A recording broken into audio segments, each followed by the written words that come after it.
I thought I understood my wife until a phone call from her, made while she was drunk, completely turned my world upside down. The child I had raised for 5 years wasn't mine. The adoption papers were all fabricated. But when I uncovered the truth about who his biological father was and what my wife was plotting with our money, I realized I wasn't just being betrayed. I was being targeted. I'm Nelson Davenport, 43 years old, and for the past 2 decades, I've been carrying on the business my father started, Davenport Auto Service in Cedar Falls, Iowa. 3 generations of hard-working people, covered in grease but proud of what they do. My dad always said that a man's word and his work ethic were the only things that truly mattered in life. I believed it. I lived by it, until I found out that my wife, Casey, had been playing an entirely different game. When I met Casey 6 years ago, she was everything I thought I wanted: beautiful, intelligent, independent. She was a dental hygienist and had this incredible ability to make anyone feel special, as if they were the most important person in the room. Early on, she told me she couldn't have children due to a medical condition that made her feel broken. I held her while she cried about it and assured her it wasn't a problem. We'd figure it out together.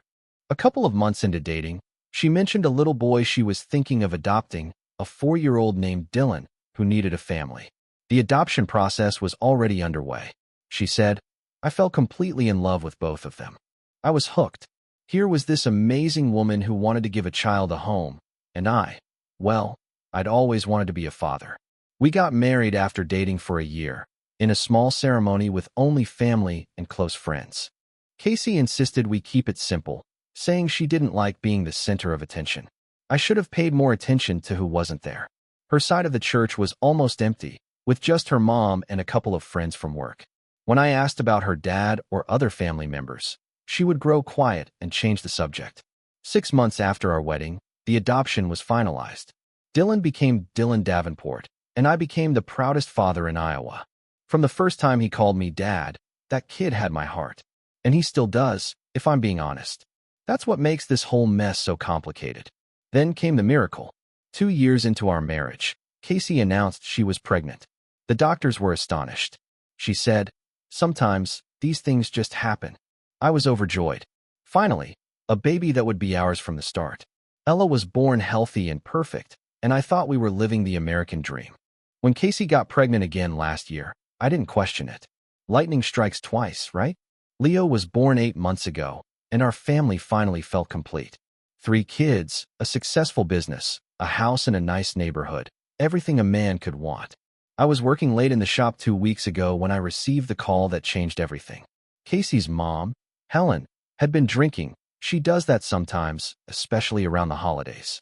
But this time, instead of her usual rambling about weather or soap operas, she started talking about Dylan. "That boy looks more and more like his real dad every day," Helen slurred into the phone. A quick search on my phone revealed that Russell Hayes, 44 years old, worked at the John Deere dealership on the other side of town. According to his Facebook profile, he was married with 2 kids, living his life as if he didn't have a 5-year-old son who called another man dad. But there was something else that made my stomach drop. His profile picture showed a man who looked exactly like what Dylan would look like in 30 years. Same eyes, same nose, same stubborn chin I had always thought came from Casey. There was no denying the resemblance once I saw it clearly. On my way back to the shop, I drove past the John Deere lot. Through the showroom windows, I saw a tall man in a polo shirt talking to customers. Even from a distance, even through the glass, I recognized him. Dylan's real father. The man Casey had erased from our son's life. But the more I thought about it, the more questions piled up. If Russell was local, if he was still around, why had Casey told me he'd abandoned them? Why the fake name? Why all the lies about not being able to have children? That afternoon, I did something I had never done before. I closed the shop early and drove to Casey's work, the dental office where she'd been employed for 3 years. There, everyone knew her as the sweet, devoted hygienist who married that nice mechanic and adopted a little boy. I sat in the parking lot, watching the building, trying to gather the courage to go inside and ask Dr. Williams what he knew about my wife's past. But before I could make a move, Casey came out of the building. She wasn't alone. A man in a suit was with her, and they were standing too close, talking too quietly, looking around as if checking for witnesses. When he leaned in and kissed her cheek, something inside me broke. It wasn't just my heart that could heal. It was something deeper, something tied to trust, faith, and the foundation of everything I thought our life was built on. The man walked to a silver BMW parked just a few spots away from Casey's Honda. As he backed out, I got a clear view of his face and license plate. Even without the John Deere Polo, I knew exactly who he was. Russell Hayes wasn't just Dylan's biological father. He was also my wife's lover. And all of those late nights and secret phone calls suddenly made perfect sense. I didn't confront Casey that night. A weaker man might have stormed into the house, thrown the evidence on the table, and demanded answers. But I learned something about myself sitting in that parking lot, watching my wife kiss another man. I learned that rage can be cold and calculated, and sometimes silence cuts deeper than shouting. So, I played the part. I came home at my usual time, kissed Casey on the forehead, and asked her how her day went. She told me it was busy, lots of patience, nothing special. The lie came so easily, like she'd been practicing it for years. Maybe she had. Dylan ran up to me with a drawing he had made at daycare. It was a picture of our family, stick figures standing in front of a house with 4 people and a dog we didn't have. In his 5-year-old world, we were still perfect, still whole. It broke something in me that I didn't know could break twice. Over the next 3 days, I became a man on a mission. I opened a new bank account in my name and gradually started transferring our savings. Not all of it, but enough to secure my future and the kids' needs. I made photocopies of every important document in our house: insurance policies, Dylan's real birth certificate, medical records, property deeds. I also did something I would have considered a betrayal just a week ago, but now it felt like a necessary survival move. I installed a hidden security camera in our living room, behind some of my dad's old repair manuals on the bookshelf. It was motion-activated and stored footage in a cloud account that Casey didn't know about. The footage I captured on the 3rd night confirmed everything my gut had already told me. Russell came over after I left for my Thursday night poker game, a tradition Casey had always encouraged. They didn't just talk. They moved through our house like they owned it, as if I was an intruder in my own life. But it was their conversation that sealed the deal. I heard Russell's voice say, "When are you going to tell him the truth about Dylan?" Casey's response sent a chill down my spine. "Never. Nelson's a good provider, and Dylan needs stability. Russell, you need to understand. You can have me, but the family stays intact." Russell Hayes replied, "What about when the divorce is final? When you get your share of everything? Then we'll see." Casey said, "But right now, this arrangement works for everyone." An arrangement. That's what 6 years of marriage was to her. A business deal where I provided the home, the security, the father figure, while she got her thrills elsewhere and planned her exit strategy.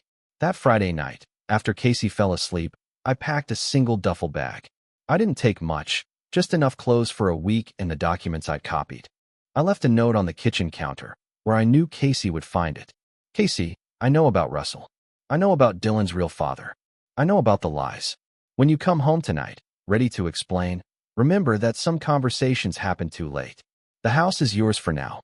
The kids deserve better than seeing their parents destroy each other. My lawyer will be in touch." I drove to my brother Trevor's house across town. He opened the door in his bathrobe, took one look at my face, and stepped aside without saying a word. Sometimes family knows when words aren't needed. The next morning, Casey called 17 times. I didn't answer. She came home to explain, but I wasn't there to hear it anymore. Some truths don't need discussions, they need action. Trevor's coffee tasted like motor oil, but it was exactly what I needed that Saturday morning. My brother had a way of not asking questions until I was ready to give answers. We sat on his back porch, watching his neighbor tend to his lawn, pretending everything was normal while my phone buzzed with Casey's increasingly desperate messages. "You going to tell me what happened, or do I need to start guessing?" Trevor finally asked. I handed him the DNA test results and the adoption papers I brought with me. He read through them twice, set them down on the table, and let out a low whistle.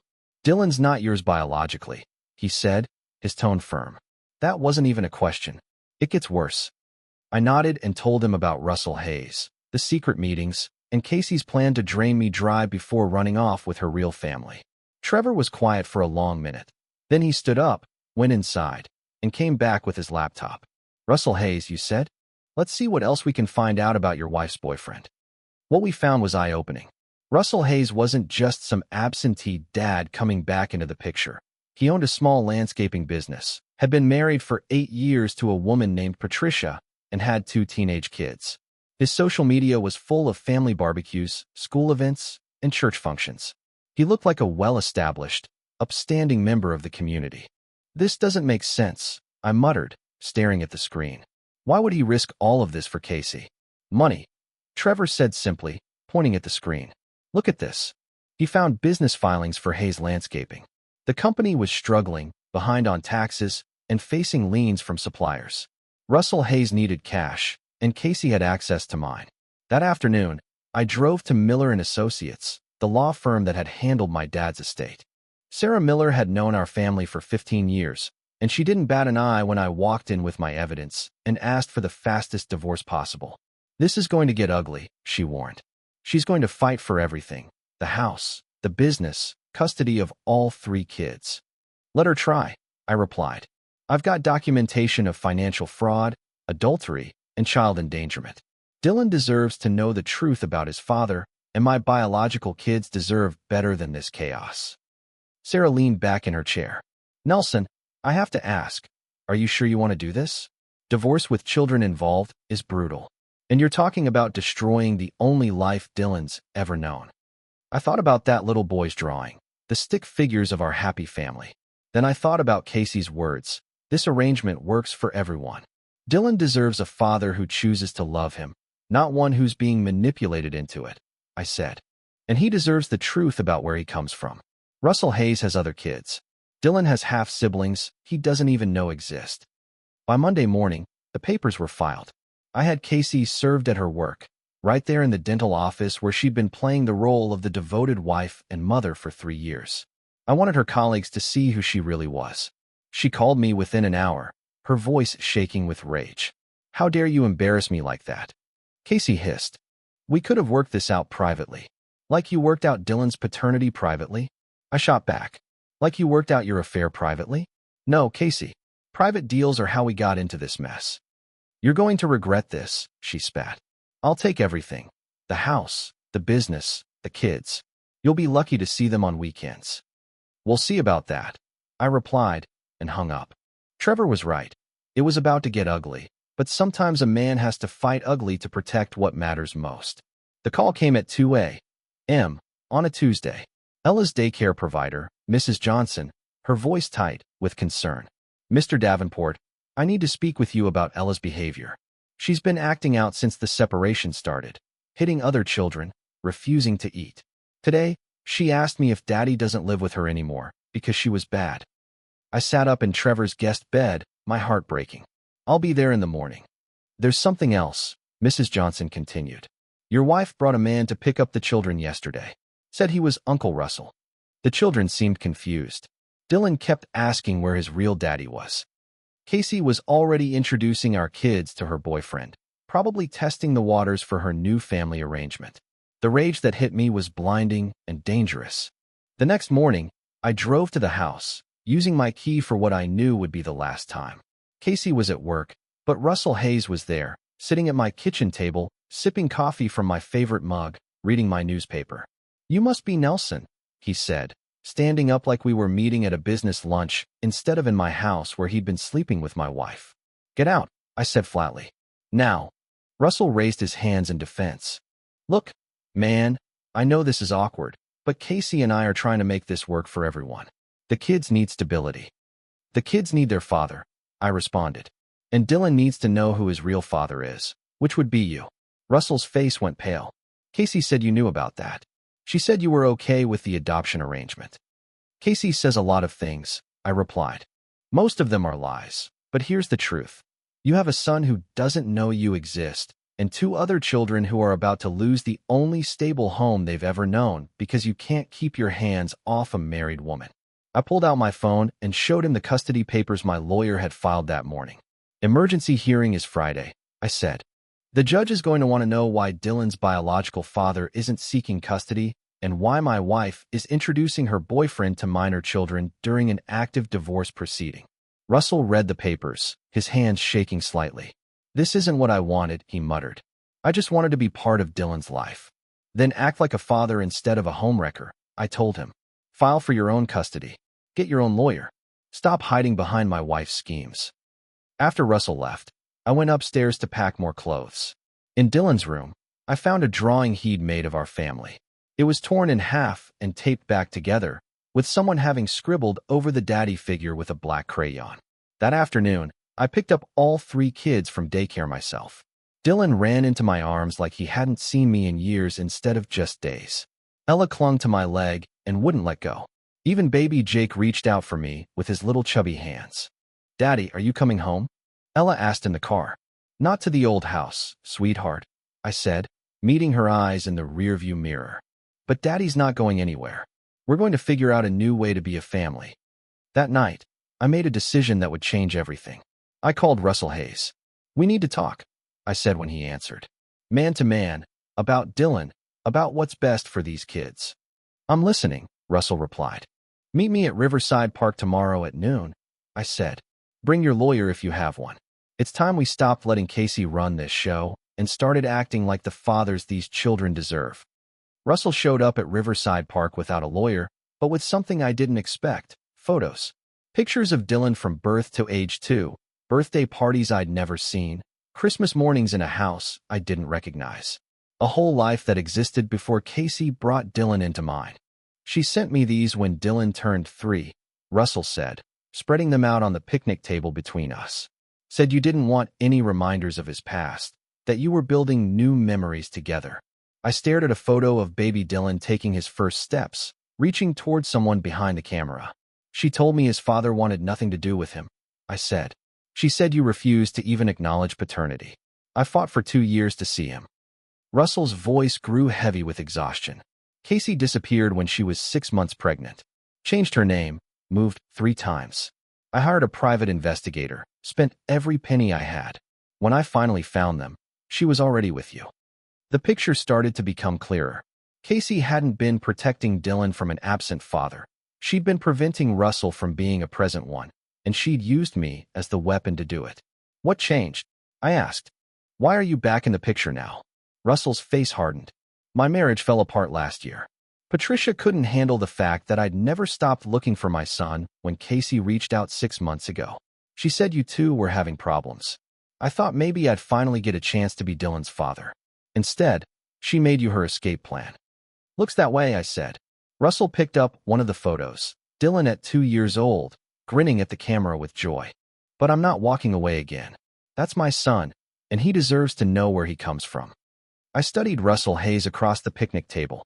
He wasn't the villain I had wanted him to be. He was just another man who'd been manipulated by Casey, another father trying to do right by his kid. Here's what's going to happen, I said. You're going to file for custody of Dylan. Full custody, not weekend visits. And you're going to testify about Casey's lies in my divorce hearing. Russell frowned. What about Ella and Jake? They're your biological children. I'm fighting for them too, I said. But Dylan needs his real father, and you need to step up. Casey's been playing us against each other while she plans her exit strategy. It's time to call her bluff. We shook hands across the table. 2 men who'd been enemies an hour earlier were now united by a common cause: protecting our children from their mother's games. The custody hearing was set for Friday morning. I walked in with my lawyer and a file full of evidence. Russell walked in with his lawyer and a paternity test. Casey walked in with her lawyer and a story full of lies. Judge Martinez listened to 3 hours of testimony about secret accounts, forged documents, and parental alienation.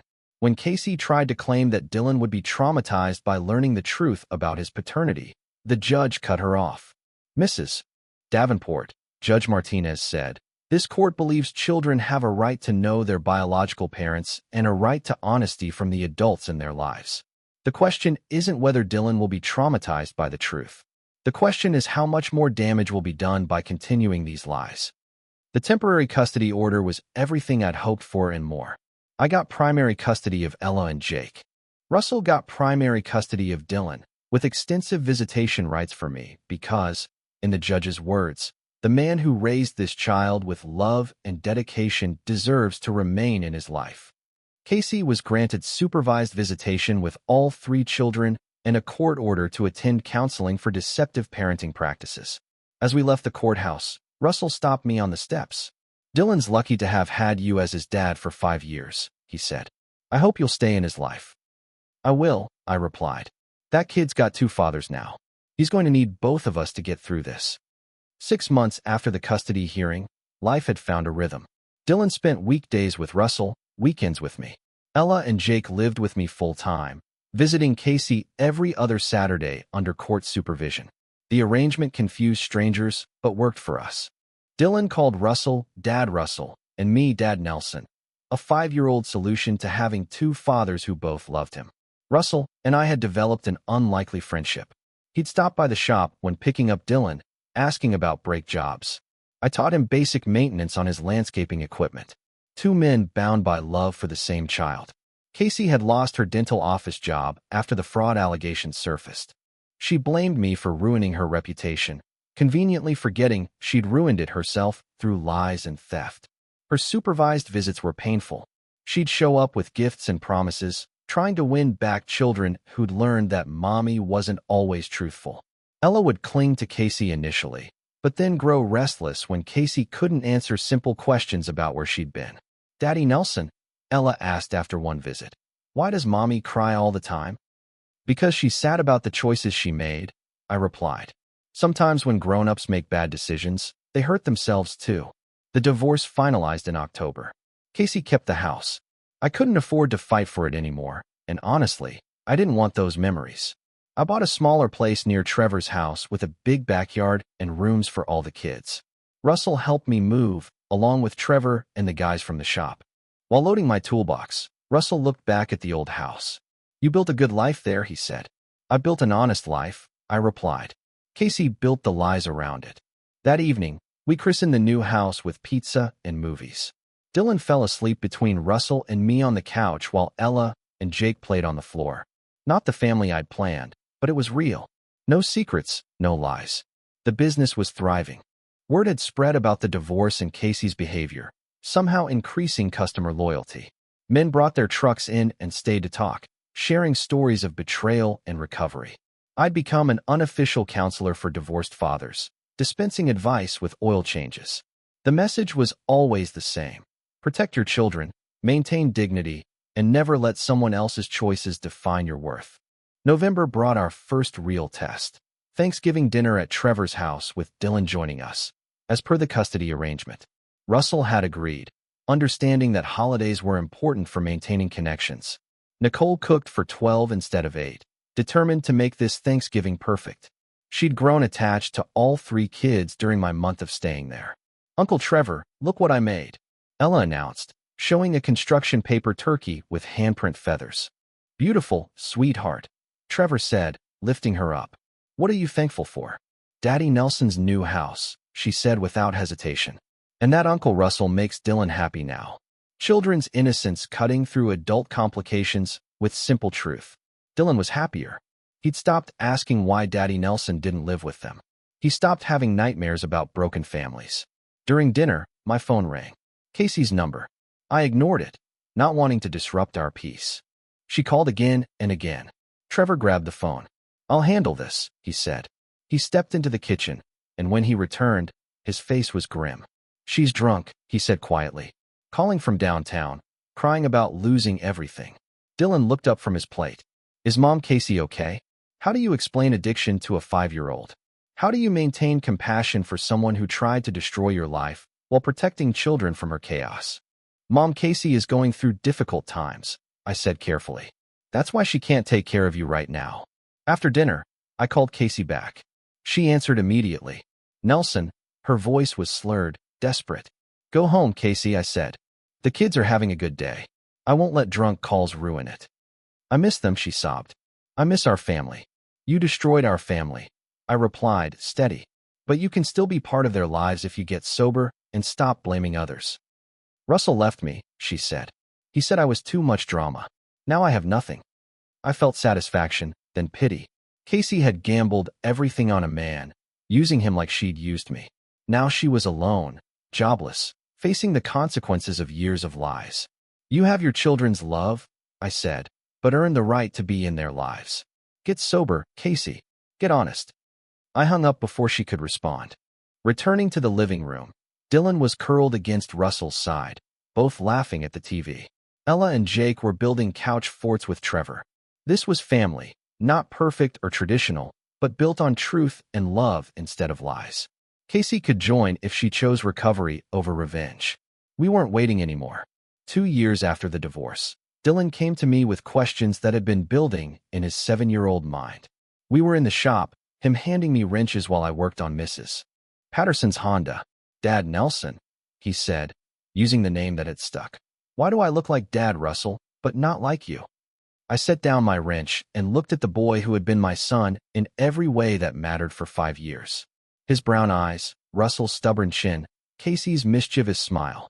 "Dylan, there's something important we need to talk about," I said, wiping my hands on a shop rag. "You know how some families look different from each other?" He nodded, thinking of his classmates with adopted siblings, blended families, and step-parents. "Dad Russell is your biological father," I said gently. "That means you grew in his family tree. But I chose to be your dad when you were little, and that choice makes us family too." Dylan was quiet for a long moment, processing this information with a seriousness only children can bring to life-changing news. "So, I have 2 real dads," he asked. "You have 2 dads who love you," I confirmed. "Biology made you Dad Russell's son. Love made you mine." That afternoon, the 3 of us, Russell, Dylan, and me, sat in my living room looking through photo albums Russell had kept from Dylan's early years. Pictures of first steps, birthday parties, Christmas mornings in a house I'd never seen. "Your mom thought it would be easier if you didn't know about your first family," Russell explained to Dylan. "But families aren't always simple. Sometimes they're bigger and more complicated than people expect." Dylan studied a photo of himself as a toddler, sitting on Russell's shoulders at a park. "I remember this," he said quietly. "I thought it was a dream." That evening, Dylan stayed for dinner at Russell's house for the first time since the custody arrangement began. When I picked him up, he hugged both of us goodbye. "I'm lucky," Dylan announced in the car. "Most kids only get 1 dad. I got 2. That night, I called Casey. She was 6 months sober, living in a halfway house, working at a grocery store. Our conversations were still awkward, but they'd lost their sharp edges. "Dylan knows the truth now," I told her. There was silence on the other end. Then, quietly, "How did he take it?" "Better than the adults did," I replied. "Kids are resilient when you give them honesty instead of lies." "Nelson," Casey said, her voice thick with emotion. "I'm sorry for all of it. The lies, the betrayal, the years of manipulation. You deserve better." It was the first real apology I'd gotten from her. Not an excuse, not a justification, just acknowledgement of the damage she'd caused. "We all deserve better," I said. "But we're making the best of what we have now." 5 years after the divorce, life had settled into something I never could have imagined, but wouldn't trade for anything. Dylan, now 10, split his time between 2 homes that had learned to work together.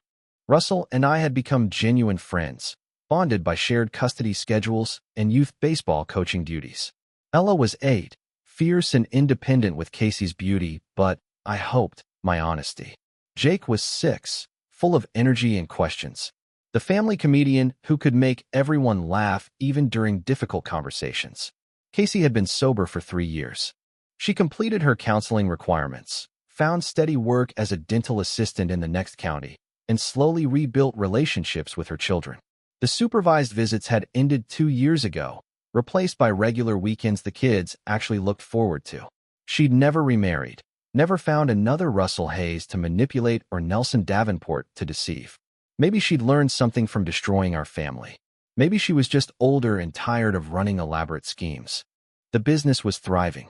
Davenport Auto Service had expanded to include Russell's landscaping equipment repairs, a partnership that made both our companies stronger.